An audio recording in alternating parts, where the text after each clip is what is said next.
Today, we are diving into the latest mobile and cross-platform entry in the beloved martial arts universe, Blade and Soul Heroes. NCSoft is back with a collectible action MMORPG that promises a mix of high-speed action and deep strategy. But is this hybrid approach a masterstroke or just an awkward mashup? I have spent some serious time with it, and in this full review, we are breaking down the graphics, the unique dual combat system, the story, and of course, the ever-present gacha elements. Let's find out if this hero collector can stand tall. This is Jasper, and make sure you are subscribed. Alright then, let's begin.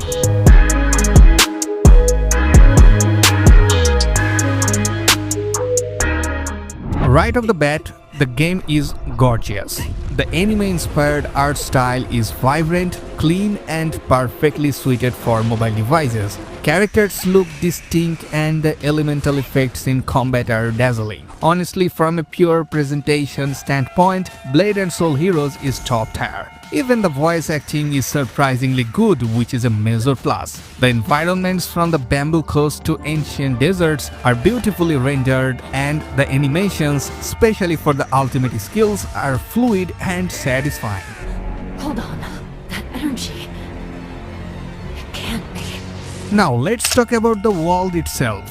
While it's an MMORPG, the open world isn't massive and unlocked right away. Instead, it's a segmented world that gradually expands as you progress through the main story, unlocking new zones chapter by chapter. I actually quite like this structured approach, and I have to mention the teleport system. It is fantastic. It's smooth, lightning fast, and makes jeeping around the map to complete quests feel completely seamless. That said, all that graphical fidelity and fast loading comes at a cost on the technical side. While the graphics and animations are great, the optimization needs serious work.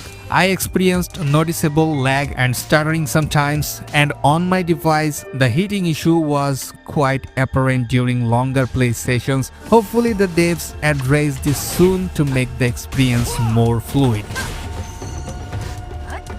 Tingling, right?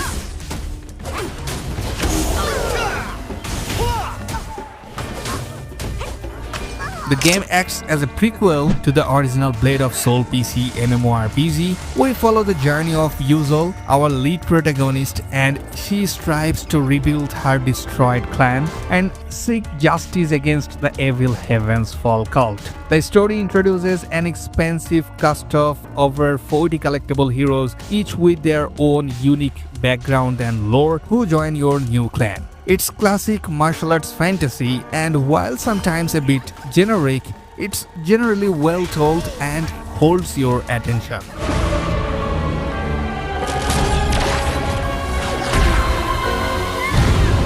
Now for the most unique element, the dual combat system. This is where the game tries to stand out, and the execution is fantastic.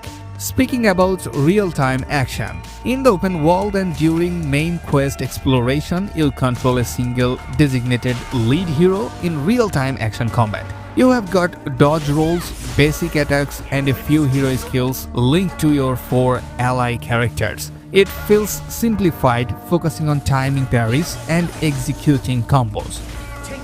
Now let's talk about turn-based strategy. This mode is reserved for specific content, like certain dungeons, PvP, and raid challenges. Here, all 5 of your heroes enter the battlefield, and you manage positioning, elemental types like dark, fire, water, etc., and skill rotations in a classic turn-based format. The idea is brilliant: action for fun-filled exploration and strategy for boss fights. The reality is that you have to play both modes to progress, which can be frustrating if you prefer one style over the other. The constant switching can feel a bit jarring, and it definitely offers more variety than most competitors.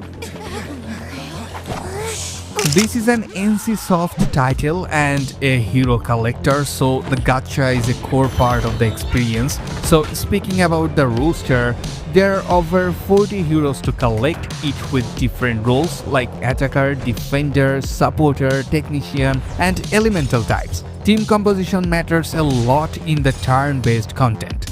So what about the grind?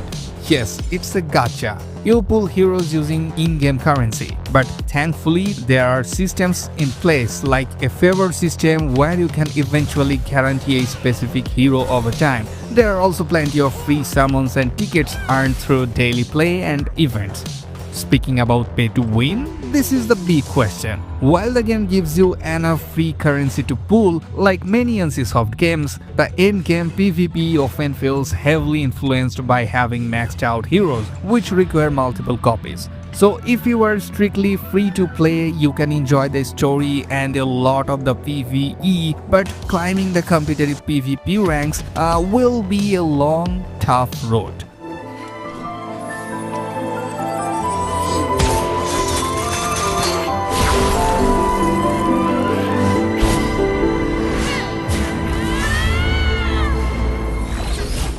So here I want to say a few other key things to mention, like cross-platform play. This is a major pro. You can play on mobile, Steam, of the Purple launcher with the exact same account. This is huge for players who want to grind on the go and enjoy the higher fidelity and deeper combat on PC.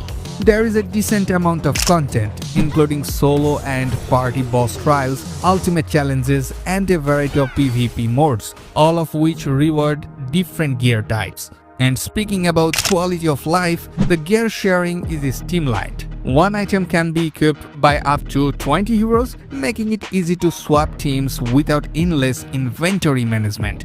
That's a huge quality of life improvement. So, should you download Blade and Soul Heroes? Let's quickly sum up the good and the bad. Let's talk about the pros. There is stunning visuals and fast teleports. Like visually impressive with a brilliant, smooth travel system. Unique dual combat is here. It offers great variety and tactical depth. Cross-platform and quality of life is here. Seamless play across devices and smart gear sharing features. And the game offers structured progression. That's gradual open world expansion is great for focus. Now let's talk about the cons. There is a huge optimization issues, frequent lag or stuttering, and notable hitting issues that need patching. There is awkward mashup. The frequent switch between combat styles can feel disjointed. And speaking about gacha or pay-to-win concerns, the late game competitive grind will heavily favor those who spend. And lots of menus or grind, it has the classic mobile MMO red dot syndrome. Alright, overall, A Blade and Soul Heroes is a beautiful, ambitious, and ultimately fun collectible action RPG. The core experience is solid, but the technical hitches and the aggressive gacha keep it from true greatness. I'm giving Blade and Soul Heroes a 6 out of 10. So if you are a fan of the Blade and Soul universe or just looking for a new gorgeous gacha game with deep strategic elements, I definitely recommend checking it out. But be prepared for those occasional starters. Let me know in the comments, what do you think of the dual combat system? Are you going to be playing on PC or mobile? Don't forget to like this video and subscribe for more mobile gaming reviews. Thanks for watching and I will see you in the next one.